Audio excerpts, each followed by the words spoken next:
In the Bhagavad Gita, it is explained in certain verses that the Lord comes in each age. There exists 4 ages, Satya, Treta, Dwapara, and Kali. And in each and every one of these ages, the living entities, they have been there for a long time. In Satya, it's 100,000 years, in Treta 10,000, in Dwapara 1,000 years, and in Kali Yuga maximum we live 100 years. And of course, the living entities are influenced in this material world by 3 influences. And goodness, passion, and ignorance. And in each age, there is a kind of propensity for each material mode of nature. In Satya, they were exclusively influenced by goodness, so they could have a meditation for thousands of years. They could meditate. In Treta Yuga already, we can start to see the influence of passion, for example. So, according to the ages, there was means to realize the Supreme Lord. Because naturally, the more ignorance and manifests itself in the living entities, and the more meditation is not possible. Meditation means goodness. If there's no goodness, your mind turns around when you chant. You can chant all day long without being able to listen to even one holy name correctly. If there's no goodness, it's not possible. Ignorance, sleeping. Goodness means to sit down, close our eyes, and to be able to meditate on the Supreme Lord. This is why someone who is influenced by goodness, he should meditate by being sitting. Because when we walk, of course, if someone chants at a certain level, whether he walks or he sits, it's not a problem. But when we walk, it's more passion. And when you chant like this, it's more ignorance. You understand? But the holy name is pure. It's not different from the Supreme Lord. All the strengths, the powers of the Lord are in the holy name. All the potencies. And by associating through the holy name, even if we don't chant perfectly, but we avoid offending the holy name, so there exist 10 offenses on the holy name. Like, for example, to think that the glories of the holy name are exaggerated, to think that accomplishing the chanting of the holy name is like a fruitive activity, to put the names of the demigods on the same level as the name of the Supreme Lord. If we think by chanting the name of Durga, we will attain the same benefit than by chanting this holy name of Vishnu. The Padma Purana explains that this is an offense. To consider the spiritual master to be an ordinary person is considered to be an offense. To disobey the instructions of the spiritual master, it's considered an offense. There's all kinds of false conceptions in the living entity that makes that when he chants, he cannot establish a relationship with the Lord. Because if you consider the holy name like something material, how can you establish a relationship? And if you think that the holy name is just like letters,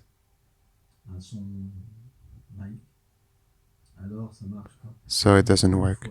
We need faith. We need to establish faith. A faith in the holy name. The mantra Hare Krishna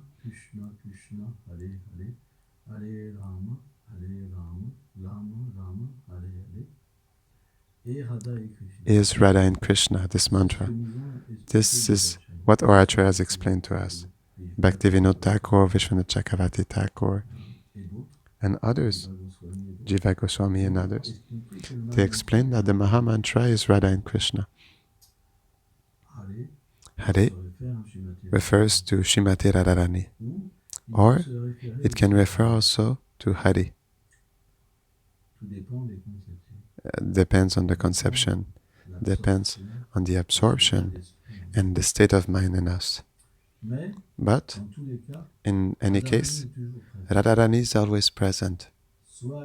Either she is present in our meditation on Chaitanya Mahaprabhu, where Chaitanya Mahaprabhu enters into the living entity to inspire him, and then the living entity see the state of mind of Radharani,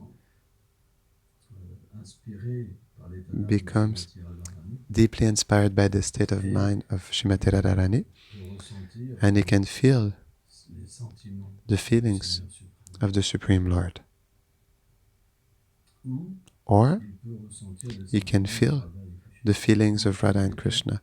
In any case, the chanting of Mahamantra Hare Krishna is a prayer of an intimacy. When you chant the holy name, it is just like you will be connected to the heart of the Lord. That's why the holy name does not reveal itself to anybody. It's a secret. It's the most secret of all secrets. An ordinary being cannot chant the holy name correctly. Who chants the holy name? The one who is completely pure, who is completely surrendered. It's not possible otherwise. So, the chanting of the holy name manifests itself gradually in the living entity. At the beginning, he commits offenses. And also, inattentive chanting is considered to be an offense. When you chant without attention, it is explained, it's just like calling someone and fake seeing that person. When you chant, you call Radha and Krishna.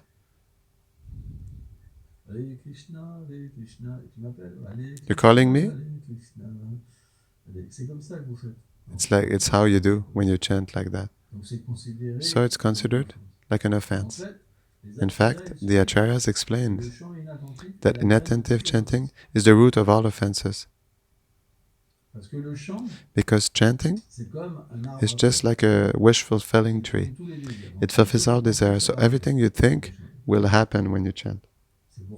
This is why, if you think about becoming a servant of the Supreme Lord and you meditate on the pastimes of Krishna and the associates of the Lord, then you will become an associate of the Lord. Everything you meditate on, you will obtain. So be careful.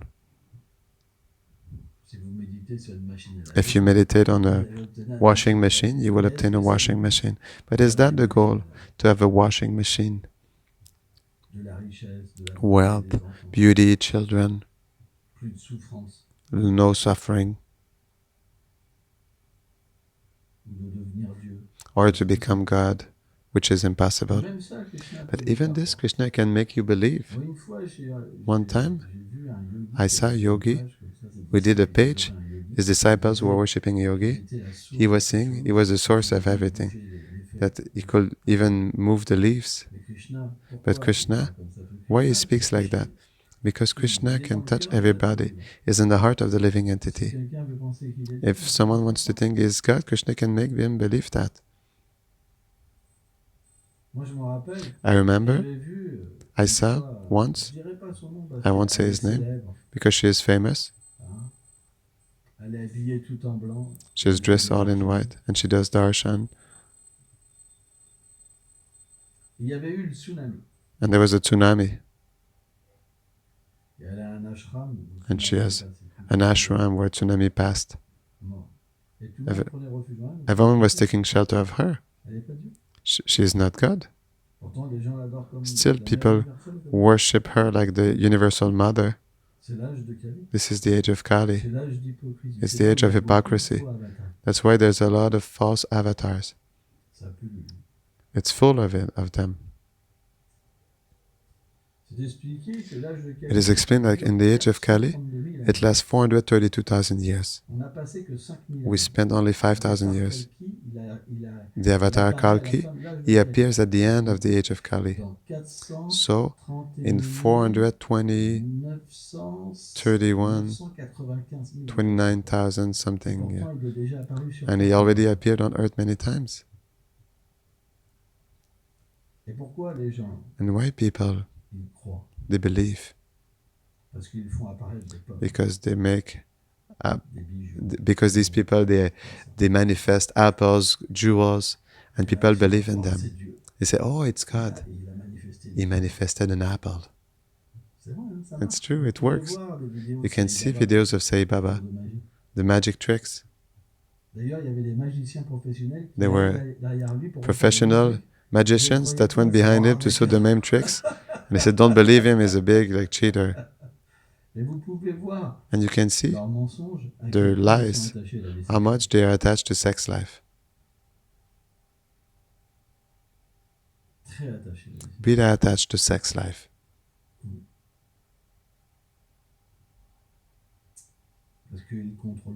Because they don't control their senses. They are punished by the material energy, cheating people. So it's true. Once there was a yogi, Bishikishan, and Bhaktivinoda Thakur, he confronted this yogi, and we see, for example, in the movie Abhay Charan, we see this dialogue between Bhaktivinoda Thakur and Bishikishan, and Bishikishan, he tells him like that. I don't know if it's pure reality, the movie, but it's interesting. Because these yogis, they have mystic powers. So they can even appear from fire, disappear from fire. They can heal all kinds of illnesses, walk on water, do extraordinary things.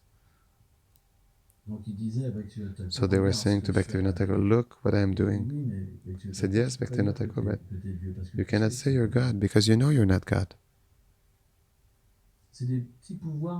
They're small yogic powers. When by meditation we open the chakras, we can develop all these powers. It's mechanic. Even a demon can develop these powers. To say we are God and cheat people to that point means we're a demoniac person. This is the demoniac nature. Because the Asura, he wants to be God. He wants to destroy God. The Deva follows the Supreme Lord. He knows who is the Supreme Lord, and he does not follow false avatars. After it's their right. Where will they go? You know what Vishwanath Chakravarti Thakur says about these people? Is that they take birth as stones in the Dham. Still, it's a mercy, because they can be touched by the lotus feet of the pure devotees. Krishna is very merciful. And they take birth as stones, because their consciousness is like stones. Although the Lord is in their heart, they are insensitive to the presence of the Lord and they think they are Him. Even when Krishna was on earth, still, yet, all the Vedic texts glorify Krishna like the Supreme Lord. Shiva, Brahma, Narada, all the demigods explained that Krishna is God, the Supreme Person. Still, at the time of Krishna, someone was saying he was Krishna, that he was the Supreme Lord. Can you believe it? So Krishna, he killed him. Krishna, he kills demons. So this does not please so much to sentimental people. With his hand, he cut his head like that.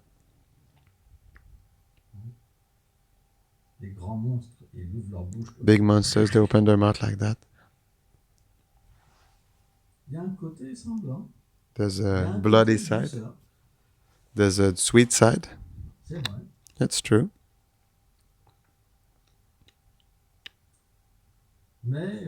But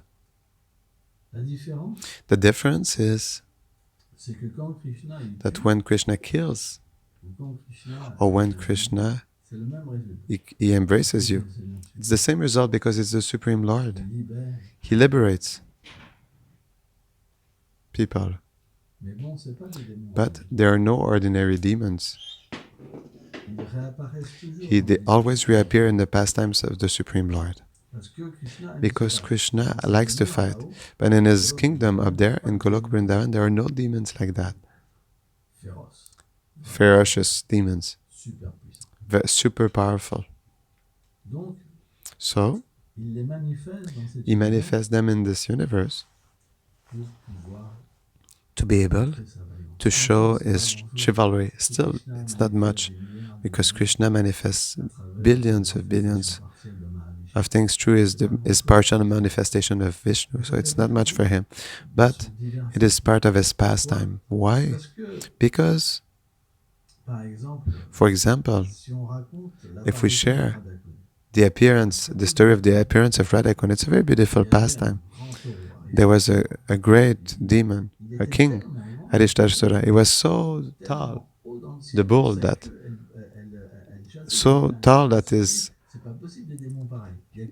he was chasing the clouds. Only the Supreme Lord can do this. That's why they call that mythology. And every time he made one step, the earth was trembling, like a earthquake. And his breath was like a hurricane. His eyes were red. Imagine someone like you comes to you. It's special. So he started to enter Vrindavan and charge. So, what did they do, the inhabitants of Vrindavan? Even if for them Krishna is their child, their friend, their beloved, when it's like that, Krishna, save us, Krishna, Krishna. And Krishna, he arrives. He puts himself in front of the bull. And just like Tarzan, he slaps his arms. It's Krishna. And Krishna is beautiful. Even when he looks at him and he expresses words in a chivalrous mood. Krishna is so powerful, so strong, but at the same time sweet. There's more sweetness in him, in reality. But still, for example, Mother Yashoda, when Krishna, he took the Govardhan hill, Mother Yashoda was worried every time. She was thinking, he must be tired. And the cowherd boys, they told him, please take rest, with our sticks we'll hold the hill, for example. Or when Krishna started to tremble, because Radharani was looking at him.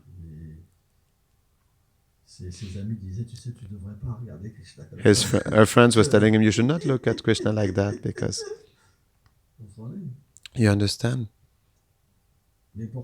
But still, when Aristasura, he wanted to put this disorder in Vrindavan, they took shelter of Krishna. It was the duty of Krishna to kill this demon. So he did that. He killed them. And there was, it is explained, at certain place, there was a big trace of the print of his hooves. It was such a big print, you know.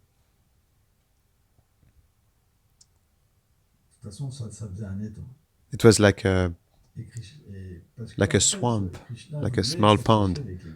Krishna wanted to associate with the gopis, and the gopis, they said, oh Krishna, you killed a bull.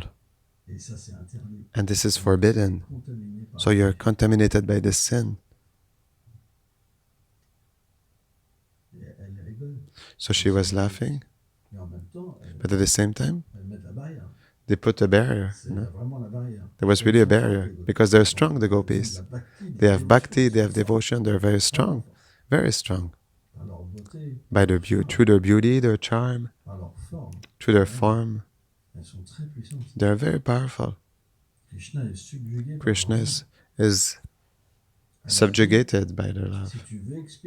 So she said, if you want to purify yourself from killing a sin, like you killed Putana, a woman, you killed a bull, you must bathe in all the sacred rivers, and then you'll be delivered. And Krishna said, but I don't need to do this whole pilgrimage just through my thinking. By thinking about it, they can all come. So all these personified holy rivers came to Krishna, the Yamuna, Saraswati, Godavari, etc. And they appeared in this place, in the hoof prints of Haristasura, and it made a pond, and Krishna delved into the pond. He said, no, I'm pure, please, you can come bathe with me. And they said, no, this pond is contaminated by the sin of a woman and the sin of a bull. We don't want to participate to this. We will do our own pond. And then there was 1 billion gopis. Because there's a lot of people in Golok Vrindavan. 1 billion is not much. Because Golok Vrindavan, it is explained, our universe is very small. Very small. And there's billions of universe. But the Vaikuntha planet is almost the size of this universe. And all the Vaikuntha planets,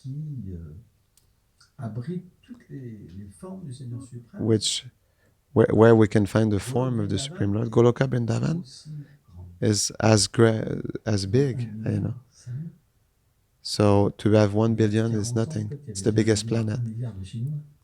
40 years ago, there was already 1 billion Chinese people. There was a song, a French song. 1 billion of Chinese and 1 billion of Chinese. I don't know all the classics, but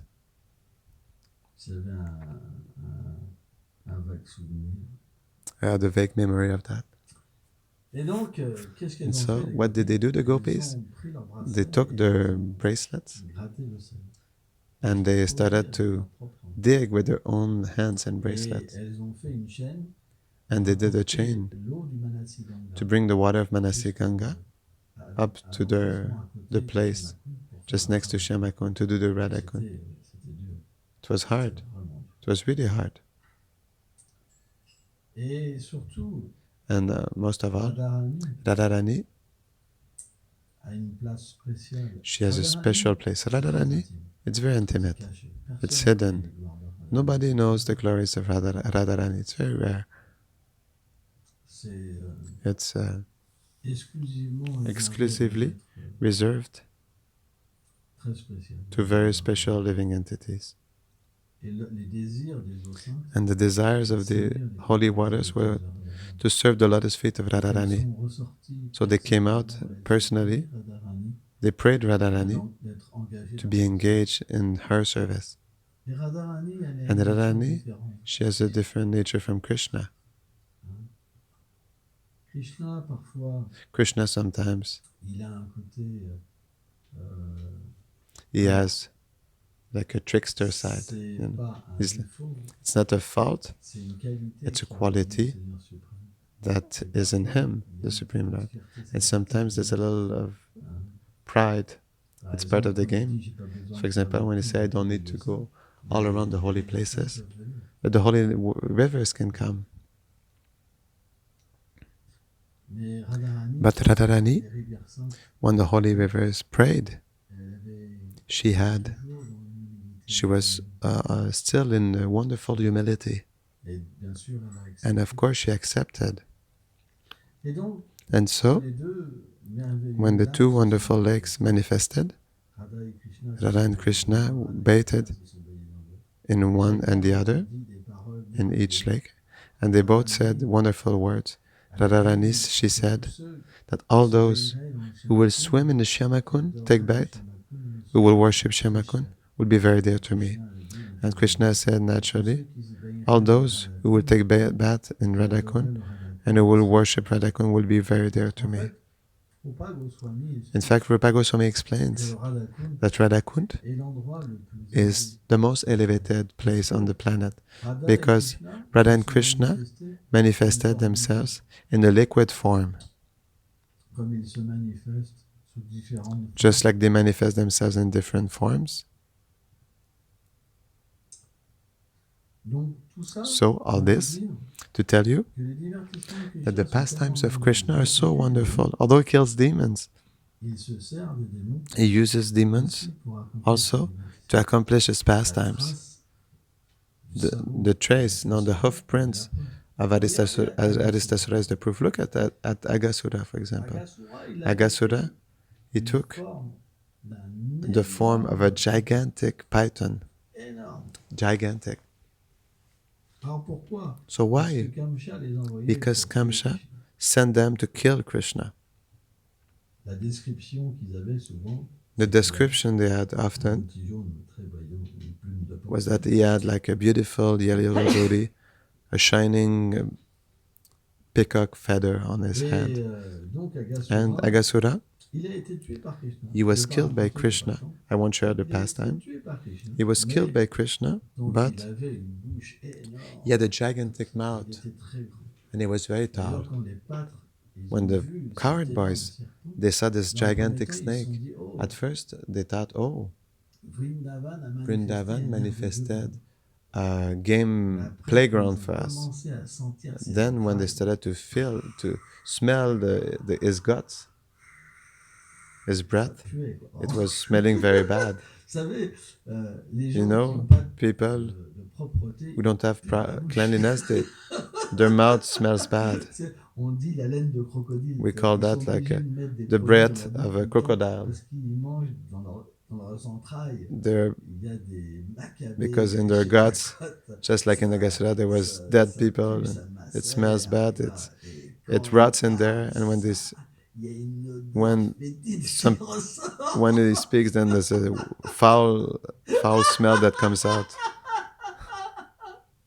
Some people, it's like that. You feel they have something rotting inside of them when they speak. So the cowherd boys at the beginning, they thought it's a playground. When they approach a little bit,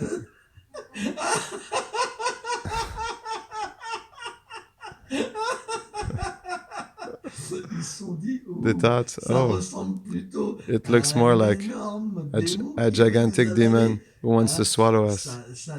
His tongue was like a highway. His mouth was like a big cave with great fangs and reddish eyes looking at us. But fear does not have an existence in Vrindavan. Krishna is there. Krishna is so powerful. The love that Brajbasis, they feel for Krishna, it's so powerful that even in front of something like that, the mouth was going up to the sky. They don't feel any fear. You know what they did? They looked at each other and they looked at Krishna and said, anyway, Krishna will protect us. So they started dancing. By dancing, they entered into the mouth of Agasura. Can you believe it? It's extraordinary. Have you ever heard something like that?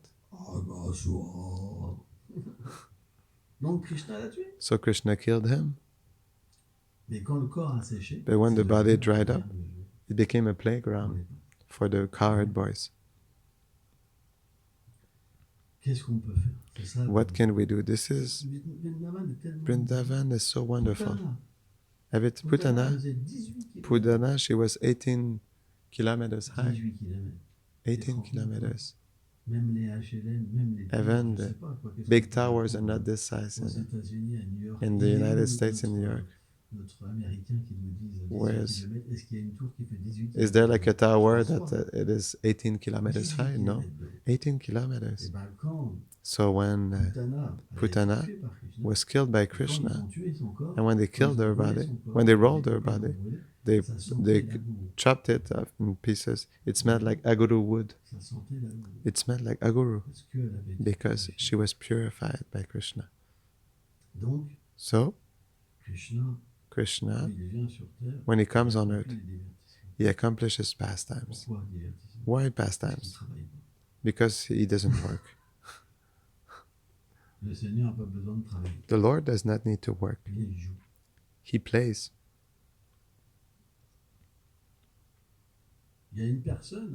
There's one person, a German, he wanted to know who was God. And I like this conception because it's interesting. He analyzed that all the divinities, God creates, God maintains, He destroys, He takes care of the wind, of rain, of this and that. They all work. And when he looked at Krishna, he only plays. He said, that must be God, because he's the only one that does not work.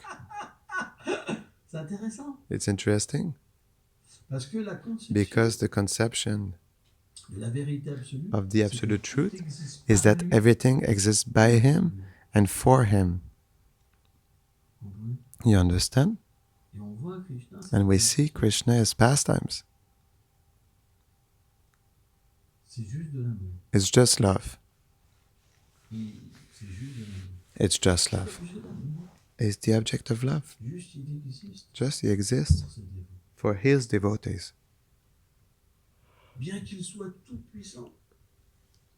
Although He is all-powerful, His power is His love.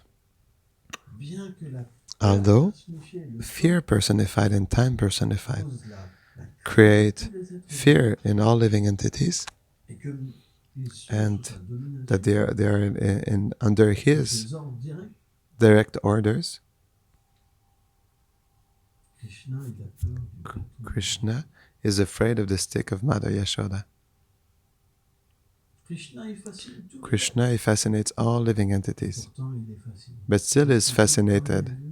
They explained when he saw Radharani, he told Subal, he said, who is this girl? Since I saw her, there's an arrow that entered into my heart. I only see her, I only hear her, I only feel her. This is God, it's love. In fact, when living entities try to forget God, they try to imitate the Supreme Lord. It is true, we're speaking about that. Some will tell you, because the Vaishnavas, when they experience the sublime ecstasy of seeing the Supreme Lord, and that through their spiritual body, they can truly experience love. They understand there is no love in this world. But the one who did not experience this, what he will say. How do we know there's no love? Still, he does the same thing life after life. He's always unsatisfied, but he tries again. He will always find the same unsatisfaction. Dissatisfaction. The one who has no piety, he thinks there's happiness in this world. But the one, truly, who experiences through the chanting the experience of Krishna, he understands that this world is empty. There's no substance. Because this world is not made for that.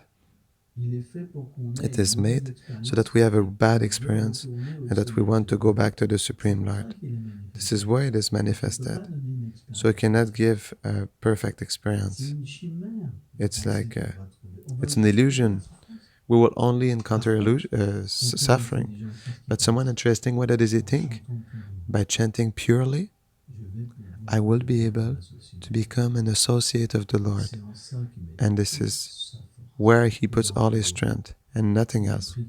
And he prays Krishna protects me from all these philosophers, all these paths that take people away from God. and who makes them lose so much time. Life is so short. So short. Don't lose time. And Prabhupada, he explains something very important in the Chaitanya Charitamrita, in the pastimes of the Supreme Lord, the pastimes of Chaitanya Mahaprabhu. He explains that when Chaitanya Mahaprabhu left Shantipur, the house of Advaita Acharya, because there's a whole pastime where Mahaprabhu wanted to go to Vrindavan, and Nityananda Prabhu, he wanted that Mahaprabhu, he didn't want him to go to Vrindavan, so he cheated him. He even said to go past, to indicate Chaitanya Mahaprabhu that Vrindavan was not there. So Chaitanya Mahaprabhu was in complete ecstasy, lost in love of God. He said, I'm going to Vrindavan. And there, he said to Advaita Chandra to come with a boat with clothes, to changing clothes for the Supreme Lord. He said, oh, here is the Yamuna. So Chaitanya Mahaprabhu is in the Yamuna and he sees Advaita Acharya coming. He says, how is that the Yamuna? You are in Vrindavan, Advaita Acharya? And Advaita Acharya said, where you are, it's Vrindavan. And then he understood. Nityananda cheated me. He cheated me. And there, Advaita Acharya said, no, Lord, in this place, Yamuna flows. So you're really in the Yamuna. But Chaitanya Mahaprabhu is always subordinate to the love of his devotees.